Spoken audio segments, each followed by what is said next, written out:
DORK Podcast with Rich Keefe. It's the DORK Podcast. Keefe Davey. It's the DORK Podcast. Hashtag. It's the hashtag DORK Podcast.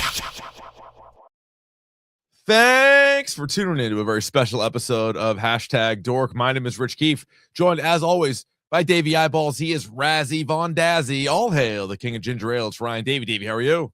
I think we should, dress up more often for these things. I feel like I'm ready to go. Yes. Yeah. All business dork right now. That's right. Got the tie on, shirt, jacket. I'm like at a St. Paul's seated meal over here. Not bad. Ryan, this is always my favorite episode of the year. And as I was telling somebody earlier today, it's a bit bittersweet because it's usually one of the first episodes of the year. And then it kind of goes downhill. But we are talking about all the best and some of the worst from 2025. Right. There was a lot to get to. This is one. I forget how many years we've been doing this. 5 or 6 years, easy. We've been doing the DORK Awards, and we've added. I think we've added a couple character awards as well, a couple new ones. Mm-hmm. And I'm always open to more awards as well. So as you see fit, we don't want to force them. We don't want to force them in there, but we've added a few more. I say we dive in because we got a lot of different. Well, you're gonna stop because Bubbles hit it with it 5 or 6, 7 or 8. No, he's like from tired 5 or 6. I know, but is that you saying that's how many different years? 5 or 6. No. Yeah, all right. 7 or 8. Maybe tires will get nominated. Maybe tires will get nominated. Maybe it did. Maybe it does. Who knows? Stick around. It could. There's a lot of choices. There's a lot of places where it could, but I feel like just so we don't have to rush at the end, we dive into it right now. Y'all ready for biz? I thought we were diving right into it. It's award season. The Golden Globes were last night. If you're watching us live, sure enough. Of course, the Patriots were on, so I don't know how many people are watching the Globes, but that's fine. The DORK Awards are right now. So Ryan, why don't you're our expert in this field. Why don't you kick us off with the first 2 awards? The first 2 awards. So the first award we're going to kick off tonight with the Mario Kart 64 award, which is the best multiplayer game of the year. Now, I have to caveat, these are games I've played, right? So yes.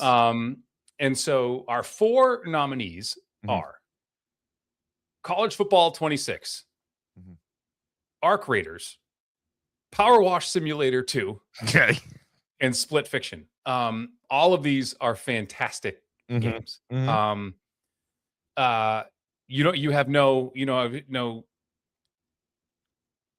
dog in this fight is what I'm saying. Well, the only one I've played is College Football 26. I was looking back on it this year. I've not played a lot of new games. I played College Football 26, and then I was playing a lot of Tony Hawk still, like the old Tony Hawk 3 and 4 remaster. And I tried the new Assassin's Creed game. That kind of stunk. So that's not worthy of a nominee, even for a best single player. And not a multiplayer. So yeah, right. I'm going to go, my man, our friend of the podcast, Lucas Giolito, who will be mentioned later. And I tend to agree that we're going to give this to Arc Raiders this year.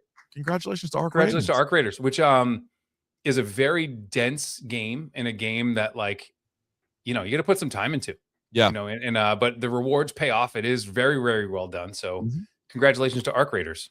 Wow. First dorky right out of the chute, Arc Raiders. A lot of positive feedback on Arc Raiders, though. And it seems to be very, very popular. Even as somebody who's not played it, I've seen and heard plenty about it. So, and what's beautiful about this, Richard, is that, we talk about, video games being on the prices being on the rise, but a lot of the best games this year were not at that $60 or $70 price point. They were much less expensive than that. I like that. And this is one of those. I think it was like $40. Oh yeah, nice. All in. So there that is. And so for the Last of Us award, moving right along, for the best single player game award, a little bit more robust.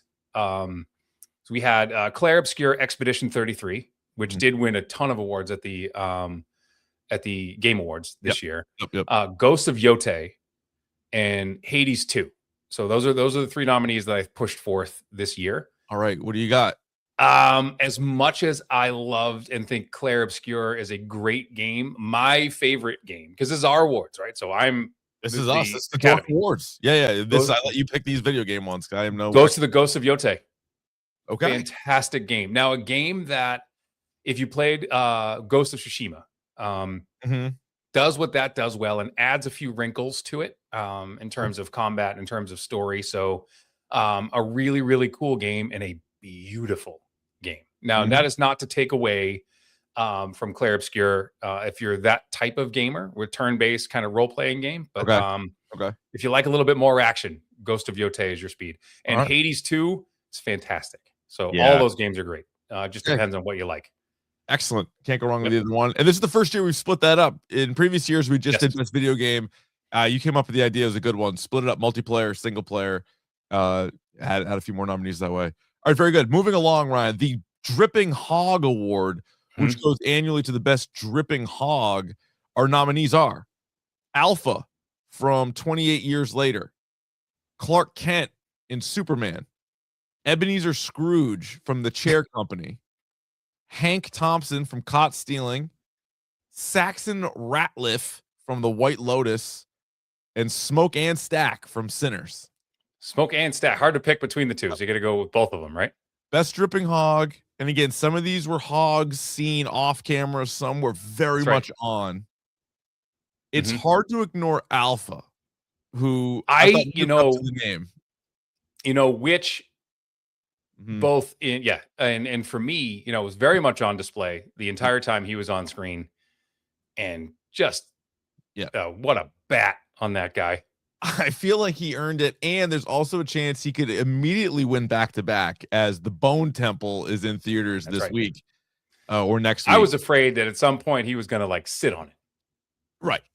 I was worried about him. So I feel like we might, going forward, even have to rename the award to the Alpha Dripping Hog Award. I think we have to, because that thing was even undead. That thing was magnificent. Incredible. Yeah, incredible. So congratulations to him and the film 28 Years Later for taking home their first Dorky. Next award, Ryan.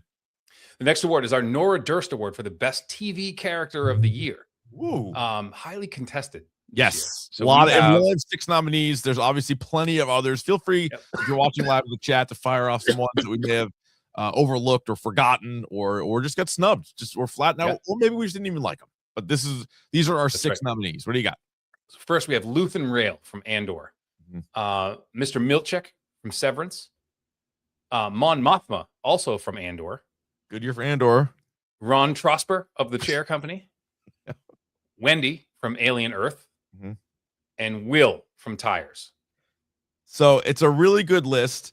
And as most people know, Davey comes up with 3 nominees. I come up with 3. Sometimes we have some overlap, and then I'll fill it out to make sure we have 6.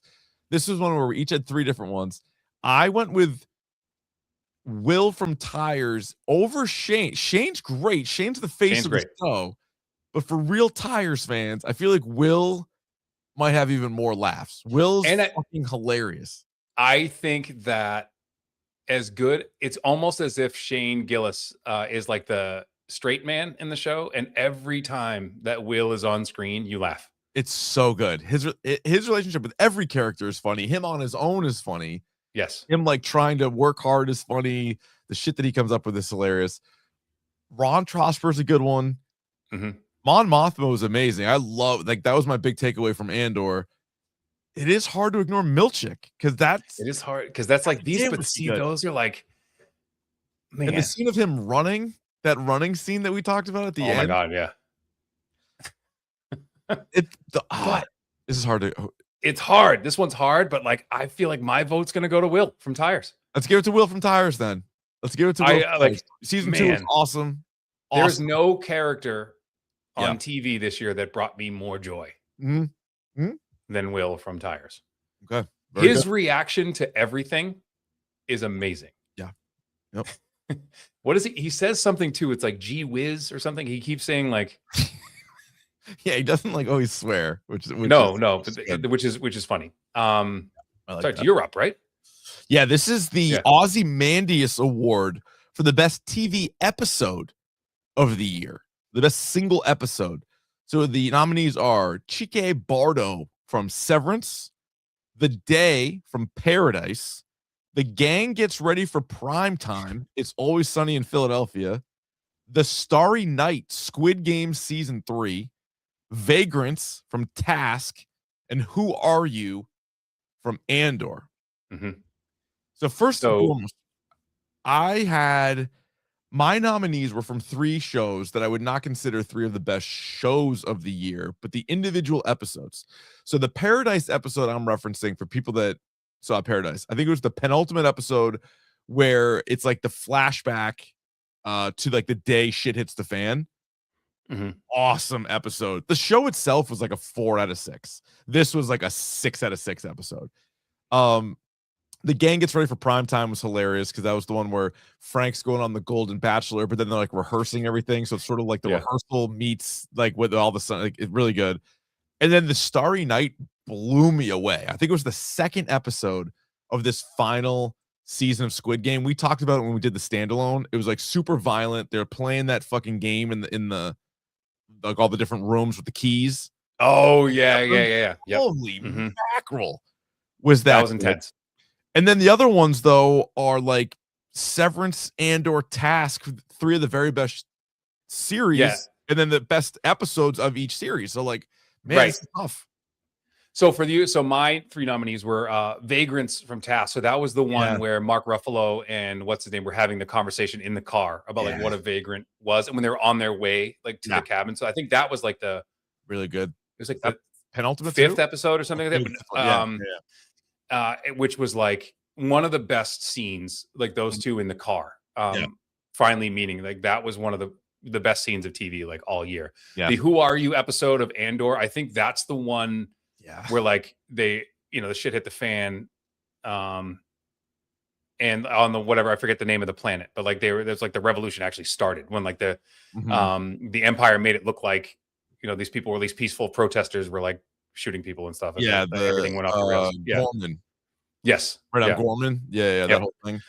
In the Chikai Bardo episode of Severance was the one where it was like the flashback, and it was directed by their cinematographer, which was as close to art in a television show I've ever seen in my. That was a beautiful episode of television. So this I was thinking about like stacked categories. Like this is crazy. Like you could pick any one of these. Oh, it's loaded. And then there are some that we missed out. Tyler in the chat says the tires episode where they had to wear the wig. That funniest episode of anything I've seen this year. That was crazy. Yeah. Really good. You can't really go wrong here. You want to go with the one from Severance? Yeah, I absolutely do. Yes. Okay. Let's go with that. Yeah. That was like when we started putting this together, that was like the first thing. That was my first reaction was like that was the best episode of anything I might have seen ever. I remember I was trying to write some of these down as the year was going on just because my memory's bad. So like, let me write some of these down knowing that we're going to do this episode. And when I pulled up my notes, which I stopped taking in like, May, there was, I think like 3 episodes of Severance that I considered for this, and 3 episodes of Andor that I considered for this. I'm like, well, that's pretty promising. But yeah, that's really good. Like, wow. So, all right. Yeah, but like, again, if you want to make the argument for any of those, go ahead. Fine. Yeah. So next award is the Dexter Final Season Award, which is the most disappointing TV show of the year. A lot of heavy hitters here too, as well, and one you didn't agree with me on, but I'm gonna stand firm here. Go ahead. We have Daredevil: Born Again, Ed Gein, One Punch Man, season 3, The Studio, White Lotus season 3, and Yellow Jackets season 3, which I know you took issue with. Yes, I liked Yellow Jacket season 3. I don't know how. We did a standalone on it, so you can go back and listen to it if you want. But I still don't know how. I like it. Like it's one of those things where I like the characters and I like the world they've created so much where it'd be really difficult for there to be a bad season at this point, similar to like Stranger Things. I'm so sucked in. But I understand it was disappointing to you. I get it. And it was clearly the worst of the 3 seasons. Yes. I think, and like The Studio won a bunch of Golden Globes again last night. It's a show I personally couldn't get into. I tried it. It's a disappointing, might not even be the right word. It might actually be more overhyped, but I wanted to throw it in here.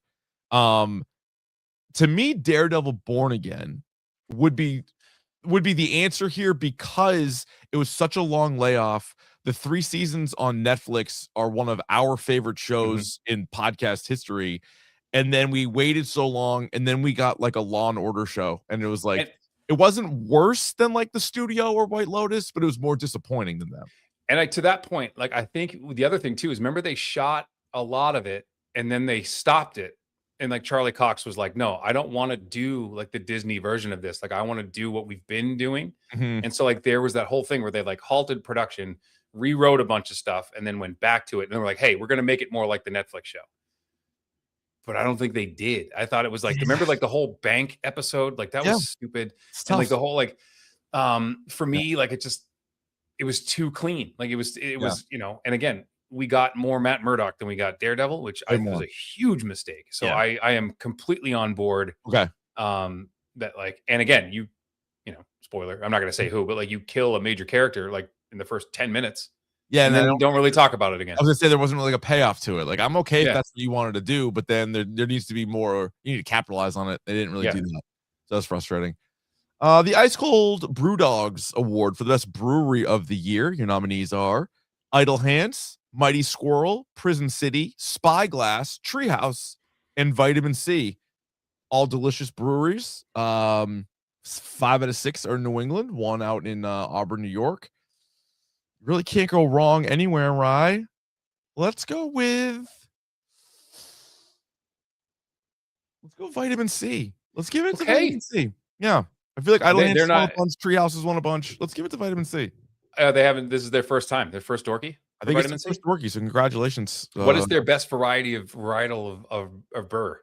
I mean, for me, it's the IPAs, but I'm a pretty simple bitch when it comes to. They have all kinds of stuff, but like I love the IPAs. A basic bitch. I am big time. IPA. New England IPA, please. Still like great. And here comes this guy. All right, here he comes. Here comes Dad. Here comes Unc. With his IPAs. He knows what he wants. Would you just mow the lawn? Yeah, right, sure did. A couple more brew dogs for the fridge. All right, next one. So we have the Adam Cole Award for the best #Dork podcast guest of the year. We've had a lot of good guests, and something that like I've been really excited about as this progresses. We're in starting year 11 now. So we get our people from our friends from Ireland, Amble, which I met at Boston Calling, which was that's available on YouTube right now. We put it on one of the audio episodes, and so you may have listened to it there, or it is available on YouTube. You can see the video of Davey talking to these guys. Yeah. Did you ever put the Snack Time episode on there? Snack Time, the one where oh my god. Oh yeah, I did. Because that was the one that you were deep dick on. I was deep the whole time. God damn it. Then we had our friend Billy D, who was on for Clue. He was on for Severance. He was on for a bunch of stuff. Love having him on. Love having Billy on. Lucas Giolito, who's a multiple time guest. Tyler Main. Yes. Michael Myers And Sabretooth was awesome. Callie Shatera. Is that how you say that? Yeah, Shatera. Yep. From Weapons. Yeah, really good. And Kerry Tangway, who was a ball of energy when we had him on. Yeah, I didn't think he had. I think he had more fun than we did. He may have. Yeah, that was great. Well, to have him awesome. Again. So it's tough. Again, I mean, it is tough. They are all very good. I enjoyed talking to each and every one of them. It was fun. Like Taylor Main being in, X-Men, being in Halloween, Deadpool and Wolverine. Callie Shatera talked to us right after we saw Weapons. That's right. Hangway was on the Chair Company. Do we go Giolito though, just because he's been on twice? And we want him back again because we got to get him back again. So Jesus, Davey or Giolito could actually go just do a video game podcast with Davey off the air. Those guys were just talking video games. Yeah, it was getting to the point where I could tell you and like Bradford like wanted to leave, and I was we were just shooting the breeze. We could definitely do that at some point. If he wants to start his own podcast, I'll hopefully always a co-host, never a host. Bring him in there. I'm everyone's sidekick. Damn it. Good one, Josh. Josh in the chat. Here's the thing. You're doing the right thing because you don't want her to get a big head. It's true. If you tell her she's awesome at this, she's going to want to do it every single week. She'll be here all the time. All right. Yeah. She'll be like poking her head in the door and just be like, all right, let's give it to Giolito then. Let's go. Yeah, absolutely. Congratulations. Close second. A silver medal to Tyler Main, though. That was awesome. That was pretty incredible. He's good. This is always a good one, Ryan. This is the hotly contested. We reference it throughout the year. The Jim Carrey in '94 award for the best individual year. So Jim Carrey famously was in Dumb and Dumber, Ace Ventura, and The Mask all in the same year. Just insane. Like 3 absolute hits. Yeah. So these are the nominees. I actually changed a couple of your nominees because I feel like they weren't in enough stuff. So you can add them if you want at the end. But you threw a guy in there. I'll tell you after that. I was like, I don't think he was in as many things as you thought. Here are the nominees. Go ahead. Yeah. All right. Pedro Pascal, who this year was in Freaky Tales, Eddington, Fantastic Four, The Materialists, and The Last of Us. Yeah. It's in 1 year. Ridiculous. Josh O'Connor was in Wake Up Dead Man, The Mastermind, The History of Sound, and Rebuilding. I've not seen all those movies, but Wake Up Dead Man was good. He's getting a lot of good buzz for The Mastermind.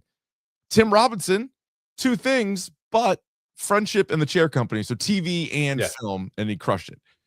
Josh Brolin was in Weapons, Wake Up Dead Man, The Running Man, and is a voice in the American Revolution documentary. Julia Garner was in Wolfman, Weapons, and Fantastic Four.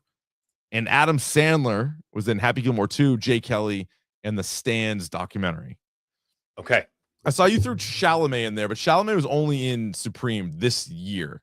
Was that only this year? So the other one I threw into was Jonathan Bailey, who was in Wicked for Good. Yep. Was in Jurassic World Rebirth. Mm-hmm. So he was actually the highest grossing actor this year. Oh, because of Wicked and Jurassic Park. Of Wicked and Jurassic Park. And he was named People's Sexiest Man Alive. Which is bullshit.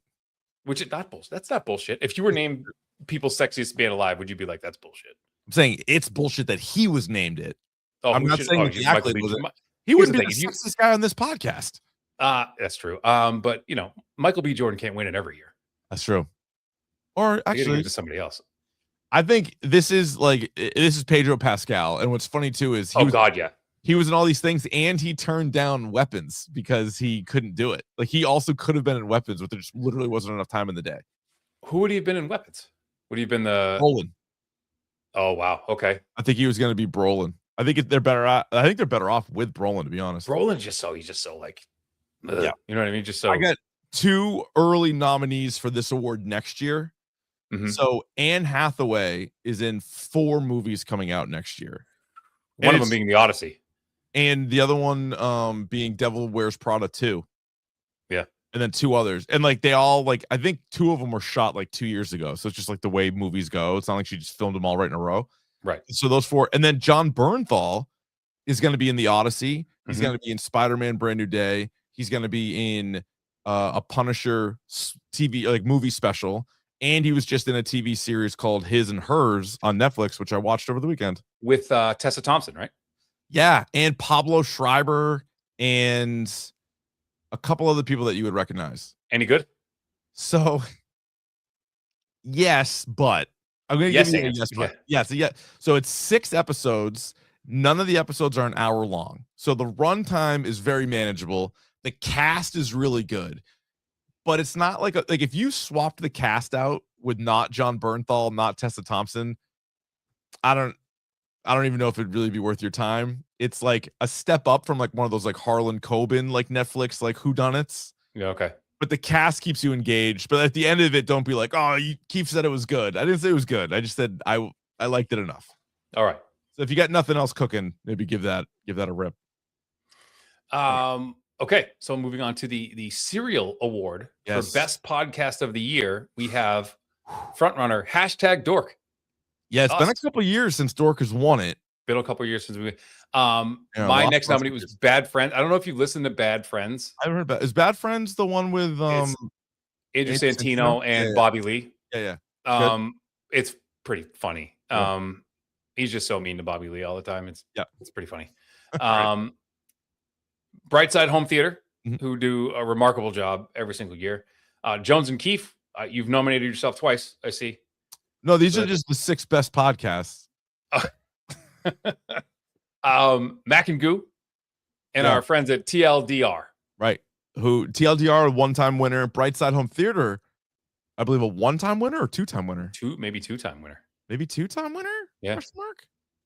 Mac and Goo, famously always a bridesmaid, never a bride. That's right. Sort of the Susan Lucci. This could be their year. Some are saying it could be their year.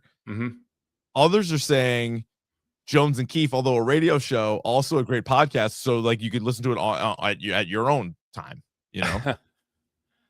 I would make the case though that with the additions of some of these interviews, #Dork may have bounced back in a big way. We bounced back. I think we bounced back in a big way this year. Listen, the numbers might not only show it, but like I feel like it's like marriage, you know, like you have to find ways to constantly reinvent the relationship. And I feel like we've taken a huge step forward this year. Yeah. Oh, and I feel like rolling into 2K26, 2K26, we're going to roll that into that. You know, a lot of opportunities. Bigger year. Yeah. Summer Stain could be even a bigger year going forward. I have some ideas. Good. So, yeah. I love ideas. So, yeah, back on top. #Dork. Congratulations on taking home. Congratulations to us. Yep, we did. And all these people in the chat. Congratulations to you two for making it what it is. Yeah, you guys are a big part of this as well. So thank you very much. Actually, Bubbles legit a big part of this. He made it's done, it's finished, and later this week we are going to release this year in #Dork 2025. Best of stuff as put together by Bubbles. The hard work that he has done. It'll be available later on this week. So thank you very much. The Stone Cold Steve Austin Award, which goes annually to the best wrestler of the year. The nominees are Rhea Ripley, John Cena, Cody Rhodes, Seth Rollins, Will Ospreay, and Jey Uso. Yeah. I actually had some input this year. You did. You threw some names on there. Yeah, I did. And because Rhea Ripley, yeah, come on now, right? John Cena, because at his last year and like went out kind of like his own way, which I thought was great, and had a great year outside there. This was it for Cena. Cody Rhodes, who has a strap, right? Is he a champ right now? I honestly haven't followed it all that closely. And he's playing Guile in the new Street Fighter movie this upcoming year. That's true. He's Guile. So he's gonna turn movie star. So that movie looks batshit. Looks wild. I'm in on that. I think, you might have to give it to Cena. Did you see? No, you definitely saw our guy Bessie go to the Cena's last match in Boston dressed just like Cena. Yes. You see that? Fantastic. Where do you find a pair of jean shorts like that is what I want to know. Dude, I don't know. He had everything. He had the headband, he had not the headband, he had the hat, the wristbands, the shirt, the knee pads. It was incredible. That's also such an easy go-to Halloween costume. It absolutely is. And it's comfortable. And it's comfortable as shit. You're like, oversized t-shirt and big old jean shorts. You're like, oh, you're John Cena again, Dad? Dad, you're gonna go with John Cena? Like, well, it's like the Ron Swanson things. Like, you're a pirate again. It's like, this is my Halloween costume. Like, this is the one. Yeah, like, this is it. Yeah. I save it, bring it out. I say we give it to Cena or Ripley. I say we give it to Cena. Cena earned it this year, and with his work in Peacemaker too. I think that's Let me explain this next one, actually, right? So this next one, this is a new award.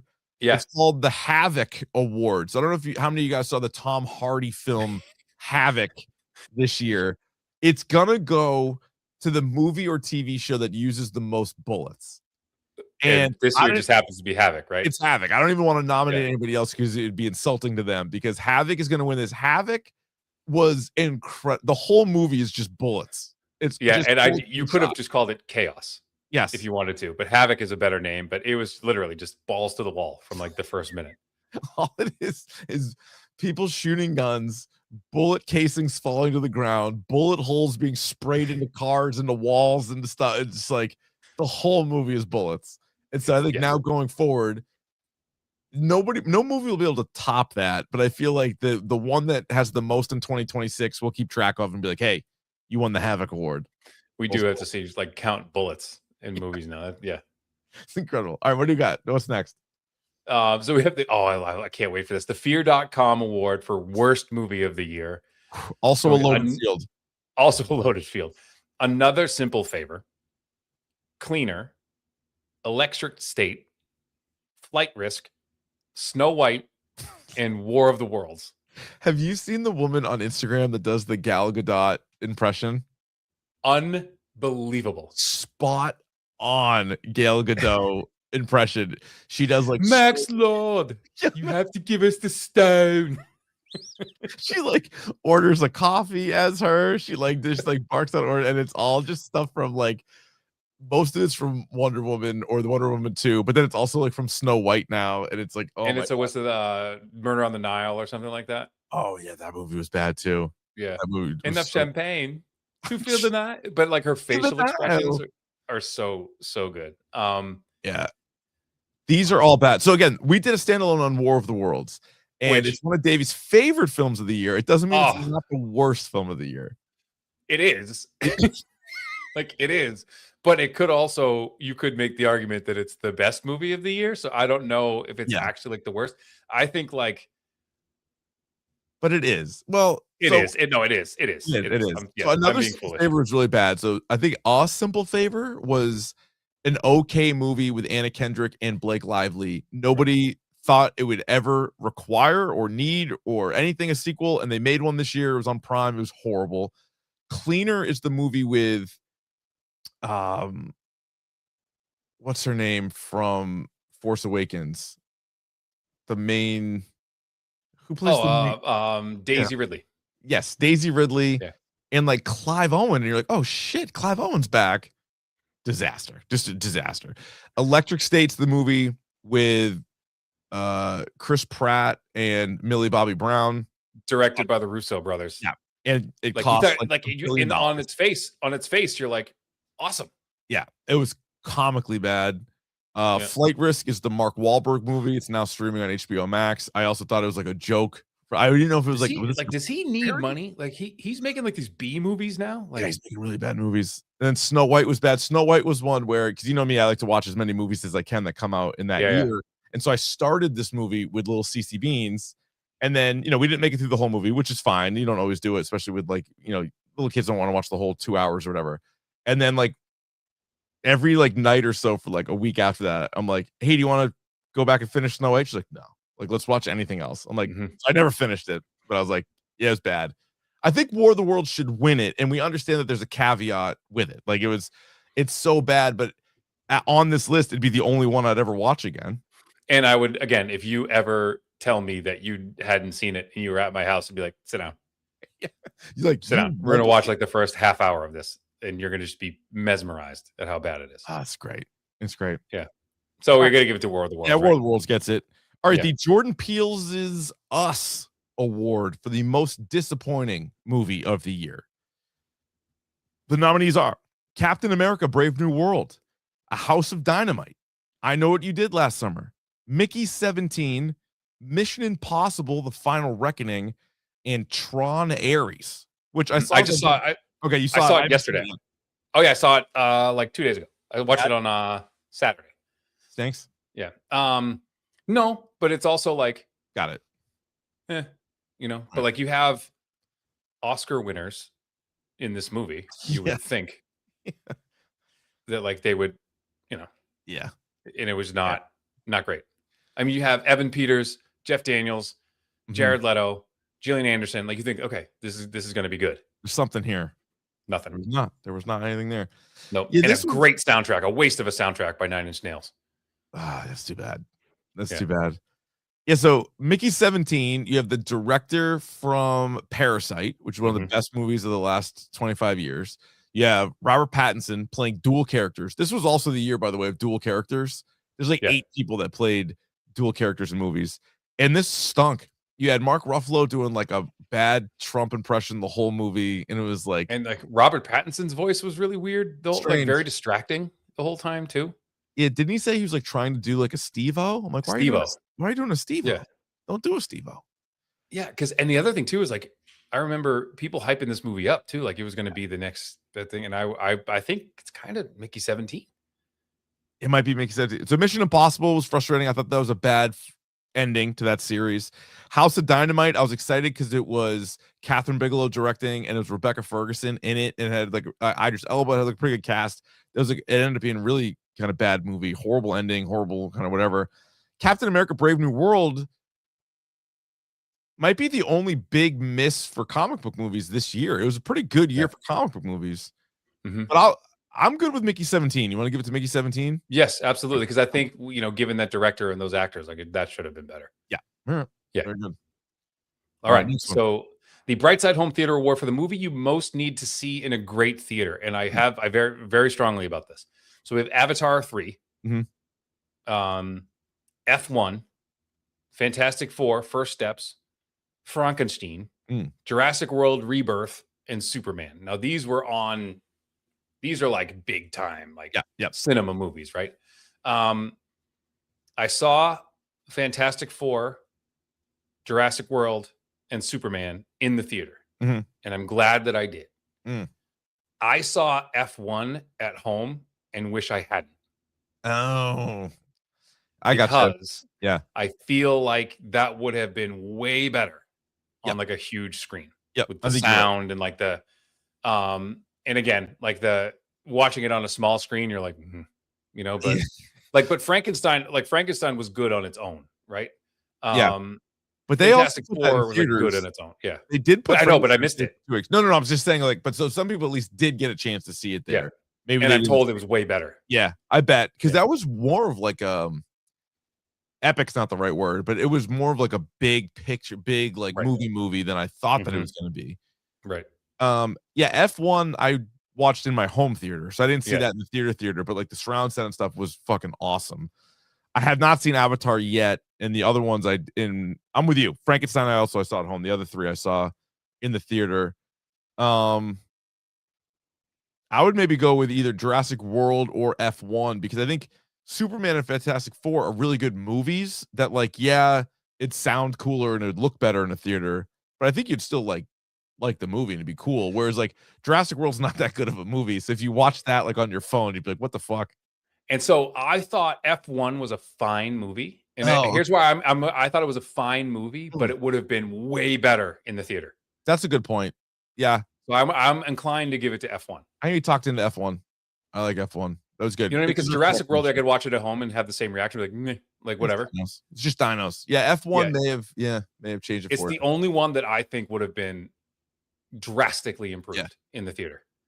All right, I hear that argument. I'll take it. I'll take F1. Yeah, because I was surprised because I saw the runtime. It's super long. I'm like, oh man, what's like? I don't care at all about F1. Didn't matter. I was sucked in and I liked it. And I think it helped having like the loud surround sound and everything. Yeah, for sure. All right, oh, go ahead. Is it me? Or is it you? I thought you just did that one. Oh, yeah, I did. You're right. Go. The You Son of a Bitch, I'm In award. That goes to the best team up of the year. We have the group from Mission Impossible.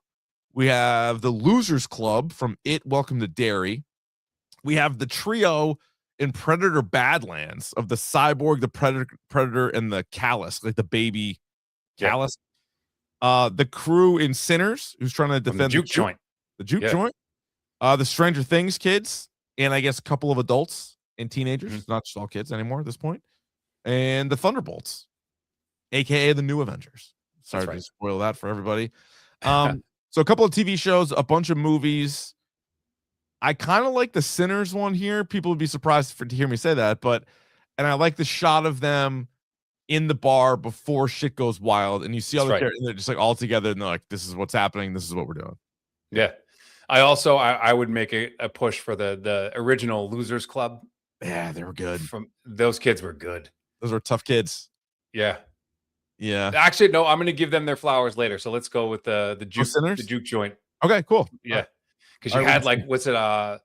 Smokes' wife or Stack's wife was like the voodoo. Smokes' wife. You had Stack. You had the other blues players, right? Right. You had the doorman. You had the people who owned like the general store. Yes, they're like cooking everything. Like that's husband and wife there. Yep. That's a crew. For sure. And you had what's his name? The little cousin. What's his name? Guitar player. Preacher Boy. Yeah. Preacher Boy. Yeah. Yep. All right. So we'll give it to the Sinners crew. Sinners. All right. Very good. Yep. The Breaking Bad award for best TV show of the year. Now, this is the big one. Stacked. Right. Yep. Andor. The Chair Company. Pluribus. Severance. Task. And Tires. That's and good. Shout out to It, Welcome to Derry too. But like I was gonna say, that was probably category. It, Welcome to Derry might have been the next one on the list, probably for both of us. So that's a good list. I think it comes down to Andor and Severance. Personally, I think those are the two. I agree. I kind of think it's Severance, but the difference is Andor's done, and this isn't like fair or unfair, whatever, however you want to say it, but like it's the Peter Jackson effect. Like it's done now. So like a little bit, it's like they did it. Like this was their masterpiece. They followed up season 1 with I think an even better season, and it leads directly into Rogue One, and they crushed it. Severance, though, was the one that after every episode, we literally did an episode of the podcast on, and we were coming up with all these different theories. What does every single thing mean? We still have maybe as many questions as we did before, if not more. Right. I sit up thinking about Severance a lot. I think I kind of do about Andor too, to be honest, but I think I would give the edge to Severance. I do too, because again, like we have more to go with Severance, but that is not to say, and I say this, and this, I don't care if this is a hot take, that Andor is the best thing that Star Wars has done since The Empire Strikes Back. It's better than anything that The Mandalorian has done. It's better than Solo. It's better than Rogue One. It's better. And again, I feel like this is the first time that Dave Filoni or whoever. So congrats again to Dave Filoni for now. Kathleen Kennedy's out, and he's now like the head of Lucasfilm. So good for him and good for all of us. But it's the first time that I think they took the adult Star Wars fans seriously. And like, no, we don't need to cutesy it up. We don't like, this is hardcore, like as adult as Star Wars is going to get. And it works. It works. I did like the people being like on Twitter, which is never the best place to go to react to stuff. But like, oh, Star Wars is political now. It's woke. I'm like, dude, where have you been? Like, pay attention. Star Wars, like, what is the bad guy? Same thing. Like same thing with X-Men. Like they right. Like, what do you think this is about? What do you think this is? So Bubbles is talking. He goes, "Is this better than Clone Wars?" And so, I think not the problem, but what stands apart is Andor is a total of what, like 24 episodes, whereas like Clone Wars is 7 seasons. So I think some of like the highs of Clone Wars is right there with Andor. It's just that Andor's like batting average is a lot higher. Yeah, and again, for how many episodes of Clone Wars, there's so much like fluff. Filler, and there's some like, okay, that sounds good, and then they hit you with some like wild stuff with like Darth Maul and like Thrawn, and you're like, oh god, or like Rebels. Like I like Rebels a lot too. I think the animated Rebels and Clone Wars has some super highs. I think there are moments of The Mandalorian that are great. Unfortunately, that batting average has really dipped, and that's why I would say Andor is above that. I really enjoyed Ahsoka, but I think Andor is more like just consistently a better show top to bottom. And it's like they're all in that mix. Like there's a bunch of stuff that's better than any of the movies outside of like episode 4 and 5, like the first 2 movies. There's a lot of sub like TV show properties that are better. Yeah, I agree. And again, I cannot speak highly higher of Andor. No, like Andor's incredible. And actually, you know what? Rogue One obviously is very, very good. So like Rogue One is probably the 3rd best movie. Yes. And then this is like on par with all that stuff. And this show made that movie better. I don't think you could do it, but it actually did it. It actually makes that movie better. I was like blown away when they announced what they were. I'm like, why are they making that? Remember, they're like, oh, you know the character Cassian Andor. I'm like, yeah. Like I saw Rogue One, and they're like, they're doing a show about him, and you're like why? We know how that ends. Obviously, it's going to be a prequel, and like, how long can you do it for? And it was great. So credit to them, but the winner will be Severance season 2. All right, the Scream Award, which goes annually to the best horror movie of the year. Dare I say, an incredible year for horror. The 6 nominees are 28 Years Later, which already has won Dorky tonight. That's right. Best Dripping Hog. Black Phone 2, Bring Her Back, Final Destination Bloodlines, Sinners, and Weapons. Now, you saw Black Phone 2? No, I didn't. But it got reviewed really well. Yes, God damn it, Ryan. Because Rich, I knew I was going to win.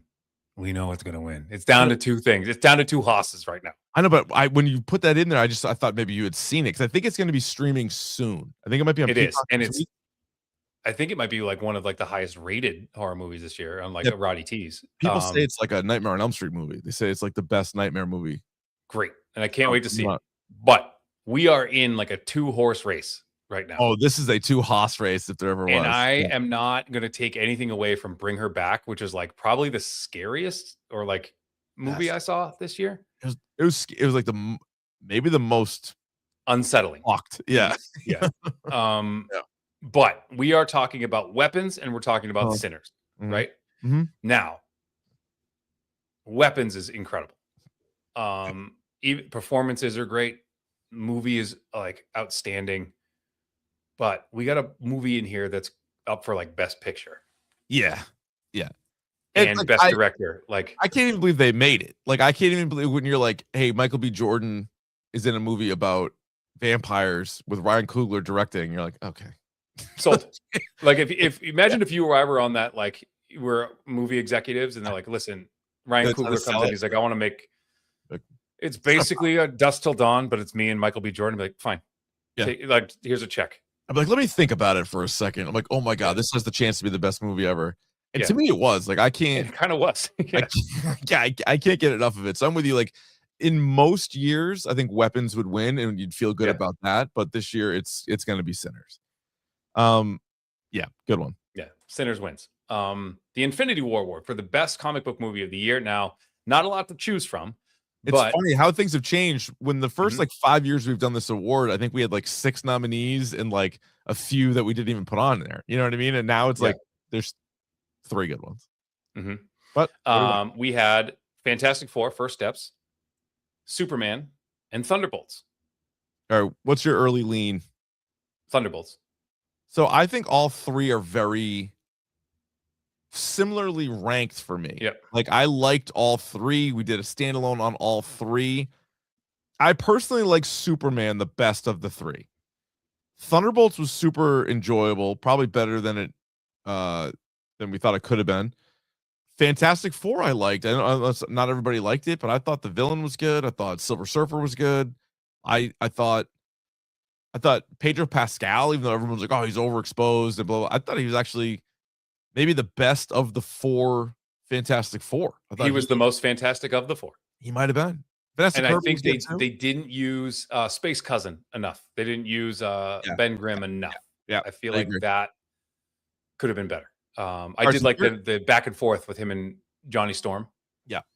I thought that was good. Let's try it this way. If you're in the YouTube live chat right now, you can break the tie. Davey's going Thunderbolts. I'm going Superman. Next one in can okay. Well, next one in. Boom. There you go. Everyone. Thunderbolts it is. Thunderbolts it is. And again, I think for me, Superman is a great start to like this James Gunn DC universe. Where you have this character who like I like the idea. I don't know if he said it or someone involved with the movie said it, but they're like, you got to understand, like, this Superman is such a good person that, like, yes, he almost gets beat. It's because he's like always holding back. Like, he doesn't really understand or doesn't really want to hurt anybody. Like, will he stop to save a squirrel? Yes. Yeah. And like, the reason he let like the clone of him like kind of let him have it is because he didn't really want to hurt anybody. Yeah. You know, so and I thought that Guy Gardner that's great. was so good. Yeah. And so and Lex Luthor was good too. Finally we get a good Lex Luthor after how many years, right? So let's give it sorry to cut you off. I was just thinking of some of the cameos from that movie. You had John Cena in it briefly, who actually he wouldn't have beaten Pedro Pascal, but dare I say, could John Cena have made a run for the Jim Carrey in '94 award? I mean, it's the same character, so I don't know, like if I would. Counts though, right? It's appearing in more than one thing. It is, more than one thing, but it's the same character. So like, I don't know if that would like. Wait, I gotta find his filmography because obviously he did the Peacemaker show, and then same character, but he popped up in there. He also was in Heads of State, which was not very good. Oh yeah, he's in Pluribus, and he was in Pluribus. We are John Cena. We are. That was great. Yeah, that was the best part of Pluribus, I thought. All right, so Thunderbolts takes that one home. Right, let's go to the Anchorman Award, which goes to the best comedy of the year. I think a good bounce back for comedy. Kind of a good year. Yep. Yeah, it's been a couple thin years for comedy. The nominees are Friendship, Happy Gilmore 2, The Naked Gun, One of Them Days, Thunderbolts, and Spinal Tap 2, The End Continues. Friendship? That's got to be Friendship, right? I think I'm going to go Friendship here. Not for everybody. Again, my wife did not love it. She was like, really with this? I'm like, no, pretty great. Now, again, I know this is like a Zack Snyder thing, but if you just released the hour of just Connor O'Malley and Tim Robinson just screaming at each other in the garage, you can find it on YouTube, and you're like, how is not all of this not in the movie? Like, this would have made the movie. Like, I almost put Connor O'Malley down for best movie character of the year. I needed him to be in it like slightly more, but like I considered him for the best movie character. This was an outtake, but my favorite line is like, what are you, a vet? Tim Robinson, what are you, a vet? Because he's wearing like the Vietnam hat. And he goes, what are you, a vet? He goes, what?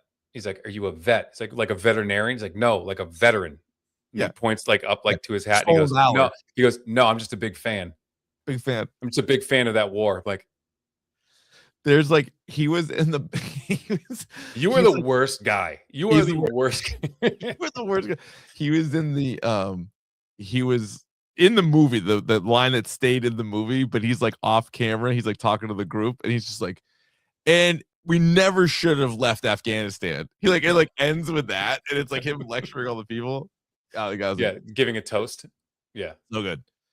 All right, yes. And what did he say? Like he said, like I would kill to have a wife like yours. Like her shoulders, like her shoulders are out of this world. Don't talk about that. Yeah, I know. I'd give it to Friendship for sure. Yeah, Friendship takes it. Yeah, but there were some good ones though. I enjoyed all the ones on that list. So, all right. So we have the Hoop Dreams Award, one of my favorite awards that we give out. The Hoop Dreams Award for best documentary of the year. Celtic City, which is on HBO. It's Never Over, Jeff Buckley, which was released in theaters, but then I think it was on HBO. Yep. This is the Tom Green documentary on Prime, which was very interesting, by the way. Mm-hmm. The Perfect Neighbor, which is just wow.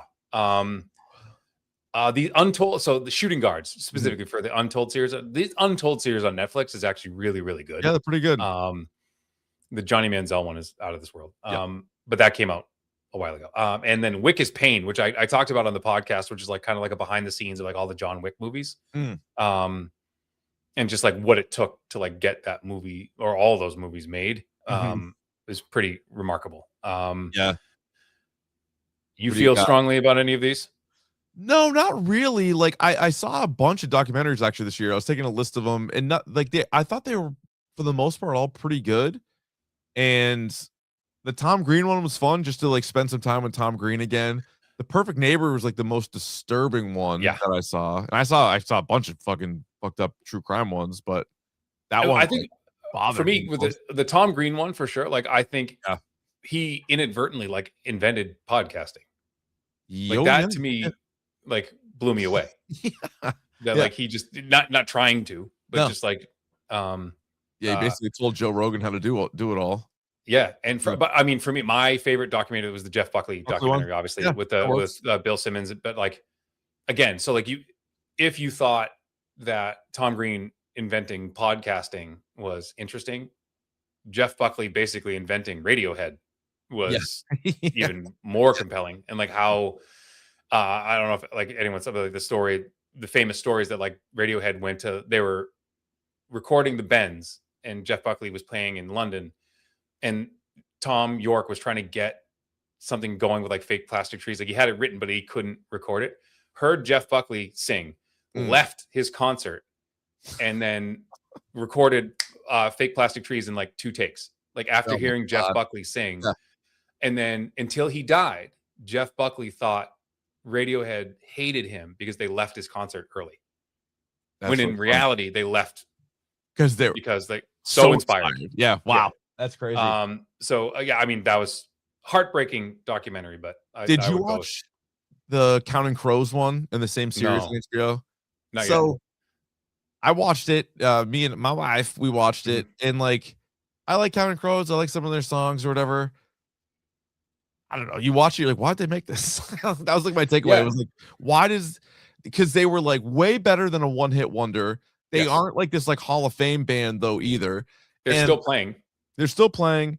The lead singer had like some famous girlfriends. He also struggled with like mental health a little bit. And you're like, okay. Like as they're going through it, I'm like, why'd they choose them? And like, what? I don't even know if this is like a subject you do a documentary on. It was very strange. Right. So I don't know. Oh, But I Bubbles, do love a good music. I watched Unknown Number. Did you see that one? No. Oh, wait. Oh, no. Wait. Yes. Shit. We didn't even nominate that one. Yeah, with the mom. I forgot. Oh, my God. I forgot that was this year. That was, I mean, I felt, but that was, shit was crazy. Ugh, that was And then the rough. mother just like, no culpability for the mom. She's like, yeah, sorry, my bad. Yeah, that one was weird. The only Yeah. good thing, no, I shouldn't say good thing because the story's fucked up in Unknown Number. But usually when you're watching a documentary, if you don't know anything about the story, you can kind of piece it together almost by who they're interviewing and who they are not interviewing. And so this was one where there's like a big reveal of like the scumbag they've actually been talking to the whole time. You're like, wait The a minute, entire what? time. Like, Yeah. wait a minute. And it was like this realization that like I remember that news story and like, Yeah. but it happened a while ago. So I didn't put it together no. until like that That was was like crazy. oh, shit. Like I remember this now. Yeah. There was also, let's see, real quick, American Murder, the Gabby Petito story was on Netflix. You see that one? Yeah. No, I didn't see that one. No. Karen Reed, there was a documentary on her. TLD. So I don't know if it's Nick or Joe, but the John Candy doc was Candy actually doc. yeah, it was actually really good. Yeah. Did you see Where is Amy Bradley? That was the No. one she was on a boat, on a cruise. Oh Jesus. Yeah. I don't fuck with cruises. No, I don't ever. fuck with cruises. There was the Yogurt Shop Murders. That was pretty fucked up. I watched that one. The Carmen Family Deaths. That was a New England one. That was pretty fucked up. There's a new one out, like the mom who like drowned all her kids in the bathtub.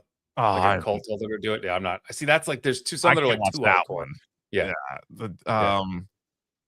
What was the Ruby Frankie one? Devil in the Family. Oh, yeah, this one was fucked up too. Like one of these YouTube moms. Oh yeah. And like it was like child abuse, and you're like, Jesus Christ, these fucking losers that like put their kids on like camera all the time, and they're like, they like act like their life's perfect, and you're like, stop it, stop doing it. Yeah, I don't need this. Anyway, those are some of the other documentaries that I watched. All right, where are we here? Who'd we give it to? Jeff Buckley. Okay, all right. Yeah. Another new award, the 1 week free award for the best streaming service of the year. The nominees are Apple, Disney Plus, specifically Dork Podcast on YouTube, HBO, Netflix, and Prime. No Tubi this year. Tubi didn't do it. Tubi, unfortunately, didn't get on there. Too many commercials. For me, for you, dog, I know where I'm going to go with this, but I want to say that like Prime made a really big push this year. One, with getting like football. Yeah. Two, with like their original like so Fallout, and they now boys. Like if you have the boys, Gen V, like if you have like Prime, you also get like Stars and Paramount Plus. So they're doing like these like crossover things too. So there is a lot of bang for your buck with Prime. I kind of feel like Apple's the thing now, though, right? So I think it's HBO. You think so? Still, the king of the hill. It's sold. Well, so the reason why I say this, it like blew me away. So like they have, I would say on average, like one good show at a rep, right? Sometimes two. Like Welcome to Dairy and Share Company were on at the same time. They both run after Task. We're gonna get 2 different Game of Thrones spinoffs upcoming year, but that's not for. We're talking about this year. But all of a sudden, I'm scrolling through. And for people that don't like go to the theater all the time, but like movies, by the end of the year, HBO had Sinners, Weapons, Friendship, One Battle After Another, Final Destination Bloodlines, Eddington, like a fucking million movies from this year, and good ones were all streaming on HBO. And then you toss in like the shows that they have, which are usually pretty good too. I just feel like I spent more time watching shit on HBO than the other 5. And I would counter with like the best show, as we've decided on TV, is on Apple TV, but also like Pluribus, Ted Lasso, Severance, yeah, good point. Shrinking, F1. Yeah, their movies are pretty bad, but yeah, their movies are kind of bad. Slow Hosses is on. I haven't seen Slow Hosses yet. Yeah, so Apple's making a push. All right, I like Apple. No, but no, what? I will say I'm with you. Yeah. HBO is the king until they've been dethroned, and I think they're still doing what they're. Yeah, it's pretty good. And they get sports on there too. They have different stuff. streaming on Spots. there They got too. Yeah. spots. All right, very good. Congratulations to HBO, which may be called Um, something different this year or I know. next Is it year this Max time, again, but or what? Like they keep changing the goddamn name. they do. The Darth Vader Award for Best Character in a Movie of the Year. So It's a this big is award. This is one of the big stacked- ones. Stacked. Yep. Category. Yep. So we have Gladys from Weapons, Mary from Sinners, the greatest name in movies right now, Sensei Sergio St. Carlos from One Battle After Another, Awesome. Sleepy Floyd from Freaky Tales, Smoke and Stack, both from Sinners Mhm. on their own. Yeah, Smoke from Sinners, Stack from Sinners. So we have 3 Sinners, a Weapons, a One Battle, and a Freaky Tales. So Freaky Tales, I loved. You didn't even get through it, right? You I didn't get through it. No, I couldn't finish it. Yeah. It's wild. It's a wild movie. I don't even know how to describe it. But Sleepy Floyd, who was an NBA player in the 80s, the fictional version of Sleepy Floyd is in this movie, and he's incredible. Played by whom? Oh, good question. Not Pedro Pascal, but Pedro Pascal is in Freaky Tales. This movie was so fun. Let me look this up. Tom Hanks is in this goddamn movie. Jay Ellis is the name of the guy that plays Sleepy Floyd. The movie's insane. Oh, I think I saw this also on HBO, actually, now that we mention it. I think this also Ben Mendelsohn's in it. Yep. That's was when I one- turned it off. So when Ironheart which we put in for like disappointing TV shows. But Ironheart was kind of disappointing. Marshawn Lynch is in this movie, right? no, when they were like in the ice cream shop and it was like Ironheart and like Ben Mendelsohn, and I'm like, what the fuck is that? Yeah. What are we doing? Like Yeah. that kind of turned me off. But yeah. Skip to the last part, which is called The Legend of Sleepy Floyd. And Okay. it fucking rips. Okay, I'll watch that. Angus That's the great. I Cobb- mean, I think that's the great thing about Freaky Tales is I can kind of skip. you some can. shit. Oh, you Yeah. for sure can. Sergio St. Carlos having probably the best line of the year with a few small beers, You small beers. which I tagged you in that thing, like where he great. came up with that. Yeah. Awesome. Yeah, Yeah. small So beers. he's gonna get nominated for an Oscar. Gladys should get nominated, maybe even win. And then fingers crossed that Michael B. Jordan gets nominated. I don't know if he will because it's a pretty stacked field. He got nominated for a Globe. Yeah. But they split it up. There's like 12 nominees, not 5. So Sean Penn as Colonel Lockjaw is an honorable mention too. The Seaman Demon. Yeah. I believe yeah. I was raped in reverse was probably like another amazing line from that movie. Yeah. But what do you think? I like Stack. so it's the stat who becomes a Dracula? Stack. It's Stack. I think Stack. Stack, who's with Mary. Mhm. And then you get the post-credit scene too. I think that pushed it over the edge for me. Is that Yeah. Stack is like Yeah. in the post-credit scene, and they talk to Preacher Boy, and they're like, I promised him I wouldn't. Oh, it's awesome. Yeah. Exactly. Smoke and Stack. Yeah. All right. All right. Let's go to the Comely Award, which goes annually to the most comely individual of the year. Now, did I screw this up again? Yeah. Okay, so I can But I can do like You didn't screw up the next one, which you normally do. This year, you got that one right. This one you did not. okay. So now I got to ask, what's the difference? Well, the most comely is just who you think is the most comely. The Steal a Smooch Award is the one you want to steal a smooch from the most. Okay, but like I see them as kind of the same thing. So for example, well, they could be the same. It could be different. There could be overlap here. So I nominated Smoke from Sinners and Stack from Sinners. You're right. For most comely, they're not on my Steal a Smooch Okay. Nominees. So Also- I will amend this and I will say Lucy McLean from Fallout.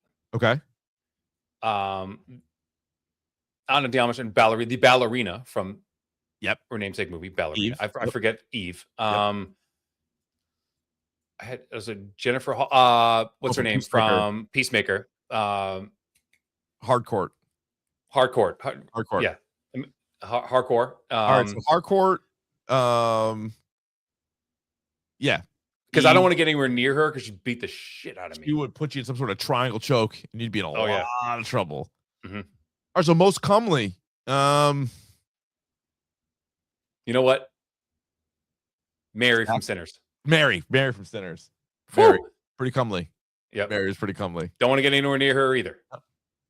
Good. I like But that. the line, I'm not going to repeat it, but the line she delivers like 20 minutes into that movie, and you're like, whoa, whoa, okay. Ah, boy. Woo. How about her? She was getting shit online for not going to the Bills game yesterday. I'm like, she's at the Golden Globes with her movie, and she's a presenter. Like, who cares? Yeah. Josh Allen doesn't care. I don't think Cardi B was there. Cardi B was like live streaming from home.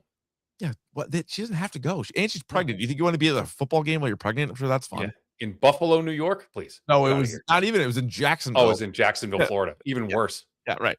Yeah. All right. All right. So that congratulations to Mary. Another Sinners trophy, this time for the most comely. All right. Next one. So the Jennifer Love Hewitt Award in Ghost Whisperer for the Steal a Smooch of the Year award, one of our highly contested categories. We have Bix Colleen from Andor.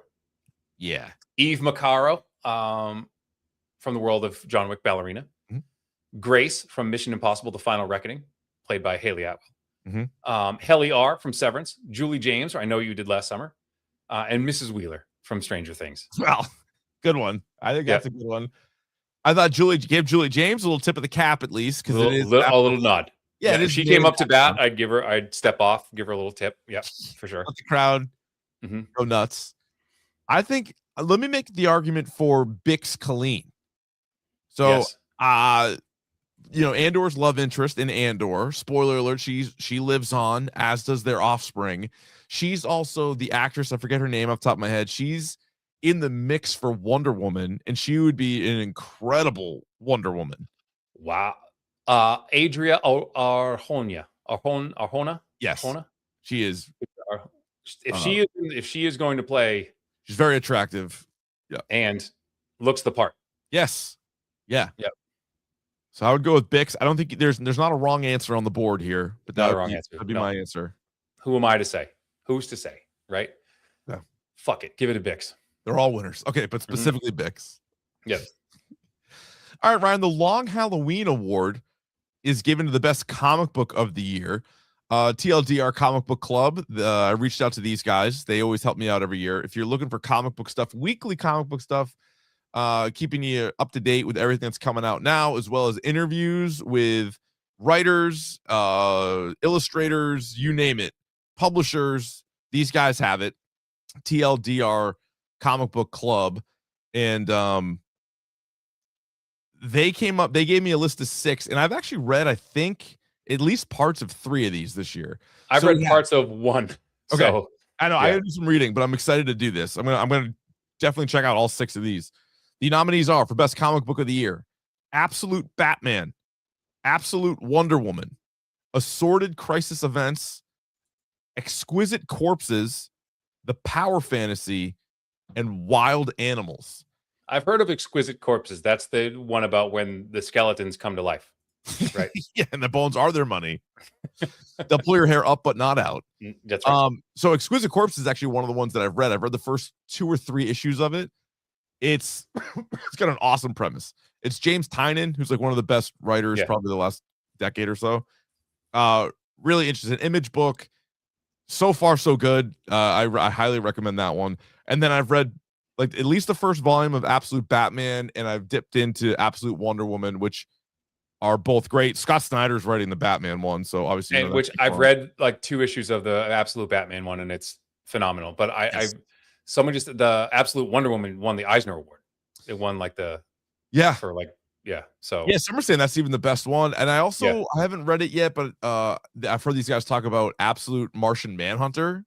I want to give that a go too. I want to see what that's like. I'll tell you what's not the book of the year. I read this thing. I think it actually came out in 24, but it was like released as like a full collected edition in 25. It was called Red Hood The Hill. You know me, I love Red Hood. He's my favorite character. And so when it's not good, it's not good. And that was frustrating. So don't read that. Okay. I will not read that. So I mean, I guess I could go either way here, between Batman, Wonder Woman, or Exquisite Corpses. Those guys do their award show. They do the floppies, and Absolute Wonder Woman won Best New Series. So I'd be happy to give it to that. They're the experts. All right. That's right. Yeah. I'll take their word for it. Yeah. All right, very good. All right, Ryan, what do we got next? We get the Jason Rossi Award for worst take of the year. Now, there's some worst. This week in horrible Rossi takes. I only had one nominee. Okay. For this one, and because I thought it was like specific to us, and I misread it. But No. mine was like Lucas Giolito having never seen Seinfeld. That was shocking. One because I think I wanted to put two that he didn't like horror movies either. But I get it. Like some people just don't like horror movies. I know. Yeah. But the fact that he's never seen an episode of Seinfeld is outrageous to me. Well, especially when his grandfather is in it. Yeah. Wow. That's why. And so that's one. Oh, he didn't like Endgame, right? Yeah, whatever. Any list not having Sinners in the top 20 movies of the year, I think that's just so ridiculous. And there was a few. I think it was Variety and maybe Rolling Stone, and it was like, all right, if it's not your movie of the year, fine. Like I don't think everybody has to like the same thing. In fact, that'd be crazy if you did. But like not in the top 20, and then like specifically having movies like Mission Impossible ahead of it, I'm like, okay, now we're just getting crazy. Speaking of that, so like Quentin Tarantino having Black Hawk Down as the best movie of the 21st century, like that was a bizarre take. I mean, did they tell him he couldn't pick his own movies? Because like he made 3 movies that are better than that. He made at least 3 better than that. But yeah, that was a weird one. But he wasn't done there. He was not done there, and I think this for me is far and away the winner. His trashing of one, Matthew Lillard, but more specifically Paul Dano in what's it? There Will Be Blood. Like, what are you talking about? So weird. He like just ripped him because he loved There Will Be Blood, and he's like the movie could have been better. He's like it would have been #1, but like Paul Dano's so bad. He's like the worst actor in SAG, and you're like, what? And Ethan Hawke was being interviewed about that, and he said the best thing to come out of that, he's like, I don't think Paul Dano knew how much people loved him and like went to bat for him. Like that's the best thing to come out of that. That's true. But what a fucking one, just like out of pocket, but also just like wrong. Yeah. He George Clooney won some award recently. It was literally for, I think it was called the AARP Awards. Yeah, it was for what's it, the Jay Kelly, but it was like Kelly, movies for old people or something. There's like real award, but he went up there and he didn't mention Tarantino by name. However, he did talk about like, negativity and cruelty, and he doesn't like that when people are mean to actors. And he specifically mentioned Paul Dano, Owen Wilson, and Matthew Lillard. Yeah. And he was like, I would love to work with any of you guys and it'd be an honor and blah, blah, blah, blah, blah. So he was also kind of calling off of that. This is what the world needs now to heal, is a George Clooney, Matthew Lillard buddy comedy, right? I hope so. I hope so. Ooh, Bubbles is right. The Brad Marchand saying I should lose my job, that was also early 2025. So that I thought that was last year. I think it was January. I think it was legit January of 2025. So I think it would have counted. Here's the thing. But were you wrong? No, I wasn't wrong at all. But was Marchand wrong? Kind of. Marchand was, yeah. Also, not to divert, but this Linus Ullmark stuff that's coming out of Ottawa. My goodness. Jesus Christ. Woo. Yeah, they're like, nothing to see here. Nothing to see here. Okay. Yeah. All right, we got a few more here, right? Let's get to the Cheers to the Tin Man Award. The character you most didn't want to die. This was given out last year for the first time after Creature Commandos. Yep. So the 6 nominees are Foggy Nelson from Daredevil Born Again, Joel from The Last of Us, Luthen from Andor, Poor Little Sweet Richie from It, Welcome to Derry, Robbie from Task, and Van from Yellow Jackets. So let me just be clear here and say that like Joel doesn't necessarily, I wouldn't say hits the mark for like you or I, because we played the games, we saw it coming. It's also very important to the story. But I know a lot of people, like people at work, like Greg and Wiggy, who didn't play the game, loved season 1, and then when this happened in season 2, they were like, "Fuck this show." So like that one, I think that one pissed off a lot of people. And I remember like as they're in the lodge, right, and I'm just did this, like I just looked to my right. Like at my wife, like as the scene's about to happen, she's like, "No, they're not gonna do this," and I'm like, "Yeah, Pedro Pascal." Yep. And she's like getting choked up, and I'm like, "No." Now, not only do you have to sit through this, I have to sit through this again. Yeah. Again. Exactly. And I said, what? And I don't want to say this to her. Well, she's going to listen to this, but like, what if he deserved it? What if you change your mind? You know, like you might. I know. You might. There's a lot of feelings in that show. But for me, fuck, man, Richie. Yeah. From it. Welcome to Derry. I mean, he's the God youngest. bless that kid. He's the youngest on that list. So, and if I can give him the MacGruber finger, give Pennywise the MacGruber finger, like what a great end for that kid, right? Great. Yeah. So I threw Van on the list, and I know you didn't like the season of Yellow Jackets, but this one was frustrating because it was also like, don't kill another survivor. Like they already did that with Juliette Lewis, and now you're doing it now, and you're like, and it was so fucking like it was kind of wasted. I'm like, but they built up this whole cancer angle with her, like she was dying anyway. So like gets stabbed, and you're like, and then just gets stabbed and died. Like, what was the whole point of like of that? Yeah, you know. So I'm with you. Let's give it to Richie. Richie deserves it. What a great character. What a fun little guy. I put him in your pocket. Another one, not to be a downer. Another one I considered is this season of Gen V. The character of Andre had died. Oh, yeah. Unfortunately died in real life, but I can't imagine they reference his death so many times in the show, and it was like so fresh after he actually just died in real life. I'm like, and I don't know how those actors, like, I mean, I guess they're actors, you got to act, but like that must have been so tough because it was such like a major plot point for some of the characters, and you're like, this is real, like Jesus Christ, it's real. Well, you don't have to go far in your emotions to. True. Yeah. I guess that's true. Yeah. All right. Next one. We have the Moby Dick Award for the most compelling. Should I have bought this? Now, we didn't do a lot of these this year. So the Monkey Dick Award? The Monkey Dick Award. Yeah. I thought you said the Moby Dick. Yeah. The Monkey Dick. Monkey Dick. I might have said Moby Dick, but I said monkey. Yeah. Oh, you know what? Actually, my fault. No, we did not do a lot of these this year. We didn't really solicit for a lot of them, but I did get a couple recently. So maybe that's something we could start up again in the new year. But yeah, we didn't really do too many of them this year. But yeah, that had been an award that we'd had. So I'll skip to the King of Kong Award for the best #Dork episode of the year award, which again, there were myriad. So we have the 10-year anniversary special, Clue, From Dusk Till Dawn, Marty Supreme, the Stranger Things finale, and Tyler Main. Man, all good. The 10-hour anniversary special was a 4-hour extravaganza. We had a bunch of different guests popping in. Yeah. I like Clue and From Dusk Till Dawn. I kind of like doing the like old movies that we really like the rewatch. Yeah, I think that those are so fun. Now, that is not to take away from the stellar guests that we've had in the Tyler Main episode, which I thought was like super fun. But I'm kind of with you on that. Like I kind of want to do more of that. Like I want to get more guests and I want to do old stuff.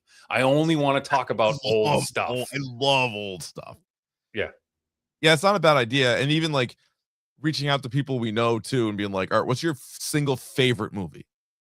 Yeah. And if it's something that we like, then like, all right, let's talk about it, you know? Or if like people we know and they want to talk about like, you know, my favorite albums from my senior year in high school, or they want to talk about like, because we are all like, we all graduated high school different years. So they've been like, it would be interesting to see. Yeah. You know, what's in your CD collection, or like what's, you know, if you had like your first iPod, like what's on it. Yeah. You know, I like it. So, or like we do, you know, best band you've never heard of episode. Like I have all these ideas. I just schlock talk. I have all these ideas. Josh in the chat, Dork 500. That's right. That was this year. We did our 500th Dork. Clue, all the Severance episodes. Naked Gun, he enjoyed. Very good. Oh, Danielle Murr, by the way, killed it on our Severance podcast too. Oh, yeah, Danielle was on those. Were great. Yep. Yeah. All right, let's go to You Can't Watch Everything Award. This is the stuff that we couldn't watch or things we may have missed. And again, Davey, each and I put in 3. So some of these I have seen, some of these obviously I haven't. The nominees are The Black Phone 2, Slow Horses, Wednesday Season 2, Dexter Resurrection, Gen V, and The Pit. So those last 2 I saw, but the rest of them I missed. Yeah, I didn't see The Pit or Gen V. Okay. Which I do have to see. Yeah, those are both definitely worth watching. I liked Wednesday Season 1 very much. I was glad they brought a Season 2, and I just never got around to it. Yeah, and my family watched it and said they didn't like it. Yeah, right. Yeah, that's right. Okay, you told me that too. So maybe I just never. So, but Dexter Resurrection is like the highest rated Dexter season ever. Weird. Yeah, and so and there's good. Well, I think is it Uma Thurman or someone like someone or big time famous, Gwyneth Paltrow, but like Peter Dinklage is in it. Like there's some like famous ass people in it. So I definitely have to check that out. But Slow Horses, I watched like 2 episodes and liked it, but then something else happened. Dude, it's one of the most recommended shows, I would say, on like our to both of us on our DMs and stuff, and like it's people are like Slow Horses, especially like I love Gary Oldman, so there's really no reason I haven't watched Slow Horses. I think now it's like there's so many episodes that's like a little daunting, overwhelming, and but like I should just start, and I'm sure I'll rip through it. Sure. All right, so let's go Slow Horses again. I think it's let's change it to the Slow Horses Award, because I think it's won 3 straight years. So let's go with that. All right, another big one. So we have the Dark Knight Award for Best Movie of the Year. One battle after another: Friendship, Sinners, Superman, Marty Supreme, Weapons, Wagon. Really good crop. Really good crop. I think we're gonna have a stalemate here because we've talked about this before. My pick is Sinners. It was the second we saw it, and it's maintained pole position for me the entire time, and literally pole position. That's right. I know One Battle After Another is your pick. Yes, it is, and a movie that I might creep into my like top 10 favorite movies of all time. I love this movie. I don't doubt it. Every character crushes it. Every single one. Yeah. And the two, so Chase Infinity and I forget the other. Tiana Taylor.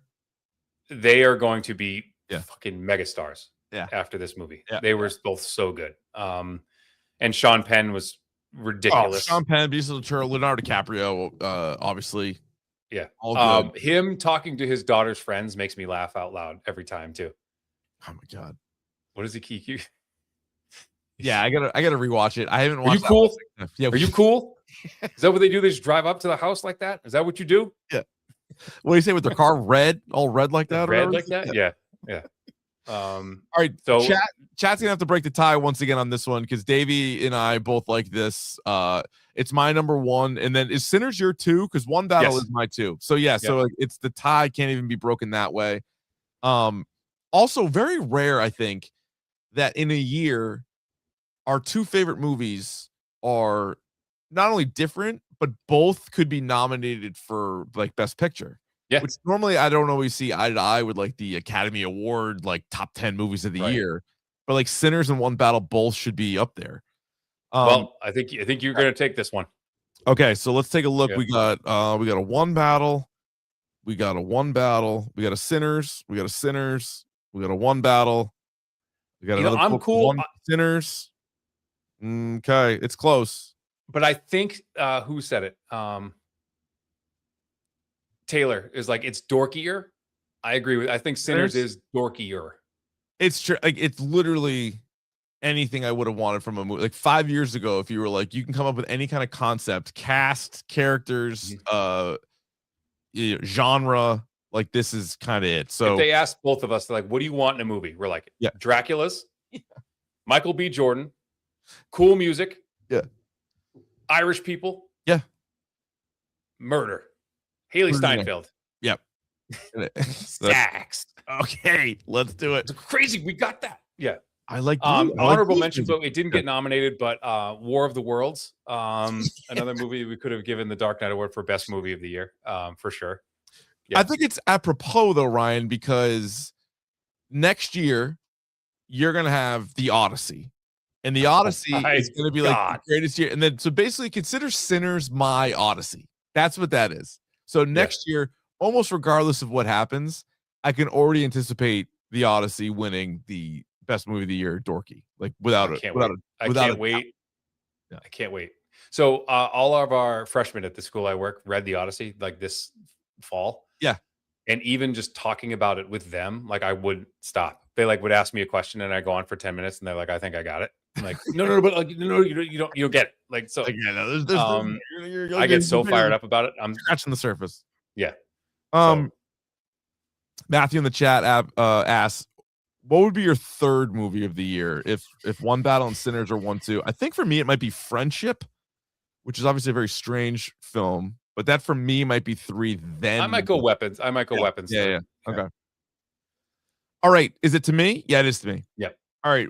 The final 2 awards in the 2025 Dork Awards: the Captain Marvel Award, which goes annually to the most anticipated movie of next year. I think we already have a winner, but the 6 nominees are The Adventures of Cliff Booth. Yeah. David Fincher directed. Yeah, the Brad Pitt spinoff of Once Upon a Time in Hollywood. Avengers Doomsday. Dune Part 3, which as of this moment comes out the same day as Avengers Doomsday. Yes. The Odyssey, Scream 7, and Spider-Man Brand New Day.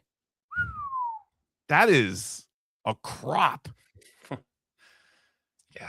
I mean, I guess it's got to be The Odyssey. It's Christopher Nolan. It's that cast. It's everything. I think The Odyssey, no matter who directed it, would be your like most anticipated. Any Nolan movie is probably like most movie fans like most anticipated, and like the cast and the whole thing is insane. But all 6 of these, I'm like legit pumped for. And again, like just the director list. So you have down the list: Adventures with David Fincher, Avengers Doomsday, Russo brothers, Dune Part 3, Villeneuve, The Odyssey, Nolan. Yep. Scream. I don't know who's directed. Kevin Williamson. And then Brand New Day. It's not Williamson. I forget who's doing Brand New Day. But anyway, like just the who's who of directors, right? Oh, let's see. Brand New Day is going to be directed by Destin Daniel Cretton. Yeah, who's done some good stuff. Let's see. I think he did Shang-Chi. Yeah, he did Shang-Chi, which is good. It's a good movie. Yeah. Yeah. But I mean, for me, it's the Odyssey. The Odyssey. I have no problem with the Odyssey. Yeah. No doubt. All right, this is another and a movie that you need to see, whatever the biggest screen. Yes. What I didn't know, so this is fascinating to me. So like they had to, Christopher Nolan like shooting in IMAX. But I didn't know. So I was watching like this like behind the scenes thing. Those things are so loud. Yes. That's why all of his things, like the audio is kind of fucked up in like all his movies, is because the IMAX cameras are so loud. So they had to invent new IMAX cameras for this movie that are like 30% quieter. Because the dialogue is obviously so important that like you needed like actual. So they had to make IMAX had to like create different cameras for Christopher Nolan. Well, that's awesome. Yeah. And so the final award is the Marvel's Award for the most anticipated TV show of next year. We have Blade Runner 2099. Yeah. Is it Michelle Yeoh? Who is not Michelle Yeoh? Yeah, I think so. Is Michelle Yeoh starring in this? And it takes place 50 years after the events of the Ryan Gosling Blade Runner. That's 24. Yeah, Michelle Yeoh and Hunter Schafer. Yeah. The Boys, final season of The Boys. Yeah. Yep. Devil in the White City, which if you haven't read that book, have you heard of this? I've heard of it. Yeah, I've heard of it. So it takes place at the Chicago World's Fair. But it was also the setting for like America's first serial killer, H.H. Holmes, with like guy. Yeah. He had like this like crazy murder house. Yeah. If you don't know anything about H.H. Holmes, so like Devil in the White, starring Keanu Reeves. Yeah, I think the American Horror Story hotel might have been like loosely based off of that, right? Because wasn't it like a hotel kind of he may have like had his whole thing set up, but yeah. Yes, but the actual story is like actually way worse than that. Oh, yeah. So A Night of the Seven Kingdoms, so the miniseries from the Game of Thrones people, Spider Noir, which is coming to Amazon Prime, starring Nicolas Cage, and Yellow Jackets season 4, which also I believe is their last season. I believe so. Yep, I think you're right. Hmm. Yeah, I want maybe The Boys for this one. I'm kind of excited for The Boys. Yeah, I would say Devil in the White City, but like The Boys final season, like there's a lot of. Hopefully this gets wrapped up in a good way for sure. What streaming service is Devil in the White City on? Do you know off the top of your head? I think it's HBO. Oh, okay. Shit. Yeah. And then we might get them Thrones boys back for Night of the Seven Kingdoms. It's only 6 episodes and they're less than an hour each, which I'm curious how that's going to go compared to other Game of Thrones stuff. But that is back this month, so we'll give that a rip. So, Devil in the White City, what? Yes. It says it's supposed to be coming up, but like long delayed DiCaprio Scorsese serial killer film back on. Yeah, so it's back on. Yeah.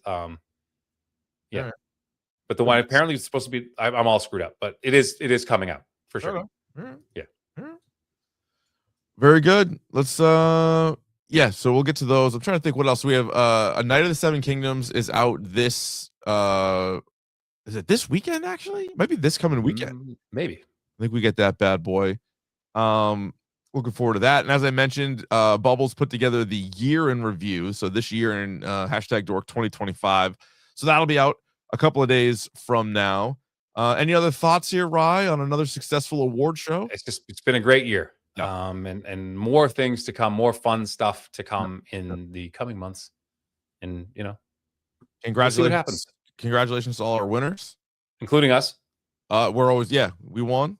Yeah, the Sinners won a lot of stuff. So basically, the big pull takeaway would be Sinners won best movie, Severance won best show, Arc Raiders won best multiplayer game. You said Ghosts of Yotai. Yotai won best single player, and we won Absolute Wonder Woman for best comic. That's pretty much those are the takeaways. Yes, sir. All right, Ryan, always a pleasure. Thanks everybody for listening. Tell a friend, tell a dork. Hit us up on Twitter and Instagram at Dork Podcast. We stream most Mondays live here on YouTube. Just go to youtube.com/Dork Podcast. Subscribe there. It is free. And we will talk to you next week. I think Night of the Seven Kingdoms, and I'm forgetting something right now. There's something else cooking. 28 Years Later is coming out soon too. The sequel to that. Oh, the Bone Temple. Or whatever? Yeah. Speaking of Bone Temple, speaking of Alpha, the Bone Temple. Oh yeah, but we'll get you some more stuff, and we will talk to you guys next week, and we will tweet out what all those episodes will be. But in the meantime, Ryan, stay curious. The hashtag Dork Podcast.